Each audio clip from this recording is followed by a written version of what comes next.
Assalamualaikum warahmatullahi wabarakatuh. Saya Muhammad Faisal Priskadino dari D3 FNB Reguler.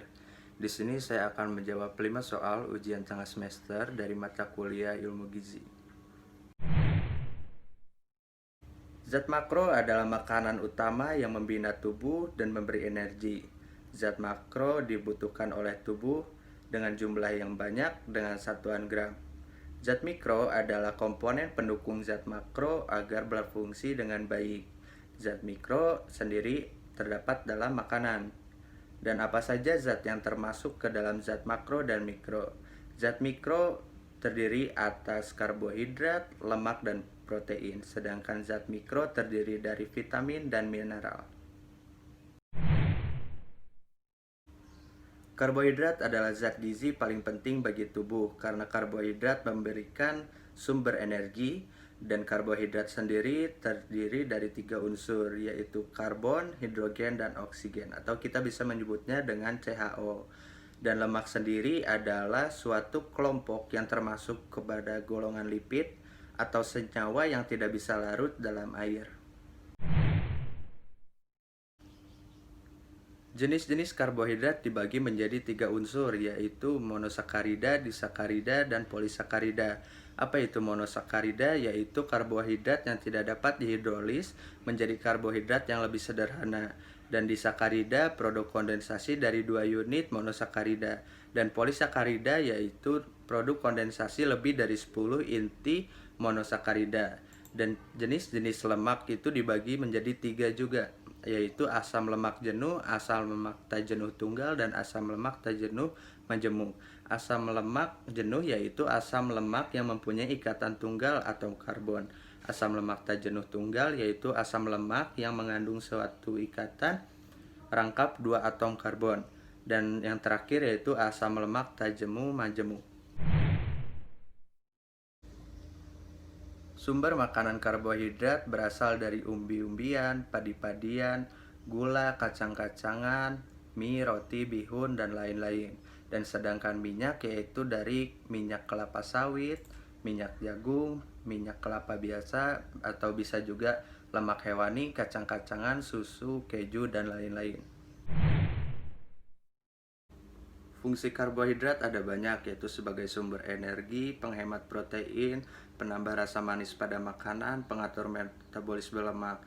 Dan apa jika kita kekurangan karbohidrat? Yang pertama, menyebabkan daya tahan tubuh menjadi lemah, rentan terhadap terkenanya flu, mengalami lemas, mulut kering, mual, dan masih banyak lagi. Dan apa jika kita mengalami kelebihan karbohidrat, yaitu sulit menurunkan berat badan, sering merasa lapar, dan kadar kolesterol meningkat.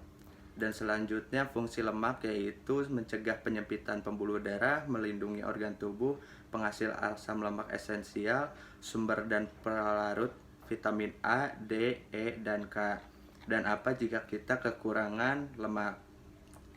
Yang pertama yaitu kekurangan lemak dalam tubuh akan mengurangi ketersediaan energi dan mengakibatkan terjadinya katabolisme atau perombakan protein.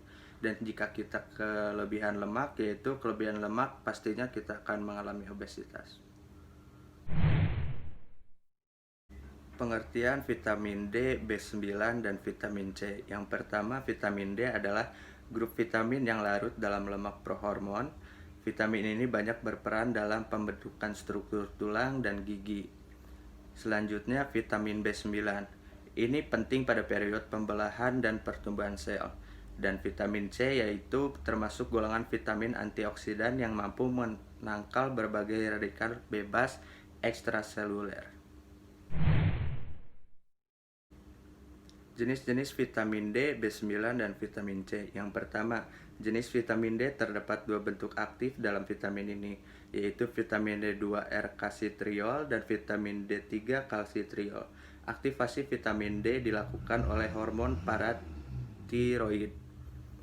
Vitamin D2 atau dikenal juga sebagai nama ergokalsitirol, bentuk ini tidak aktif. Ini berasal dari turunan senyawa kolesterol yang banyak ditemukan pada ragi dan tanaman. Yang kedua, B9 atau folat adalah salah satu vitamin B dan diperlukan untuk membuat sel darah merah dan putih di sumsum tulang, mengubah karbohidrat menjadi energi, dan menghasilkan DNA dan RNA. Yang terakhir, jenis vitamin C adalah pendongkrak sistem daya tahan tubuh utama. Kekurangan vitamin C dapat membuat anak rentan sakit. Sumber makanan dari vitamin D. Yang pertama ada tuna, ikan patin, tiram, udang, jamur, kuning telur. Sumber makanan vitamin B9 ada bayam, buncis, brokoli, hati, kubis. Dan yang terakhir sumber makanan vitamin C ada kiwi, lemon, leci, stroberi, dan lain-lain. Yang pertama fungsi dari vitamin D yaitu sebagai membangun kekuatan tulang. Jika kita kekurangan vitamin D, maka penyerapan kalsium pun akan berkurang. Akibatnya terjadilah pengeroposan tulang, terutama pada wanita yang menopause. Jika kita kelebihan vitamin D, yaitu berbagai komplikasi akan muncul, seperti kehilangan nafsu makan, kebingungan, dan tekanan darah tinggi. Yang kedua, vitamin B9 asam folat sendiri adalah untuk menjaga kadar sel darah putih dan sel darah merah dalam tubuh manusia. Jika kita kekurangan vitamin B9, maka akan merasa kelelahan, sariawan, pertumbuhan buruk, dan lain-lain.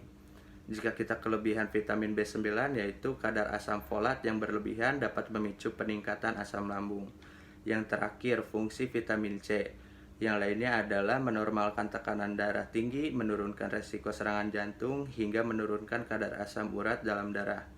Jika kita kekurangan vitamin C, maka membuat beberapa bagian tubuh jadi mudah memar, tapi kekurangan vitamin C dapat menimbulkan rasa nyeri serta pembengkakan pada sendi. Dan jika kita kelebihan mengonsumsi vitamin C, yaitu gejala gangguan pencemaran yang umum akibat asupan vitamin C berlebihan adalah diare dan mual. Asupan berlebihan juga dapat menyebabkan reflux asam. Kesan dan pesan saya selama saya belajar mata kuliah ilmu gizi, pastinya saya mendapat pengetahuan baru, wawasan yang luas, dan untuk saya sendiri ilmu gizi ini sangat penting karena saya mengambil jurusan F&B Product dan saya bisa tahu mana itu protein, lemak, karbohidrat, vitamin, dan yang lain-lainnya.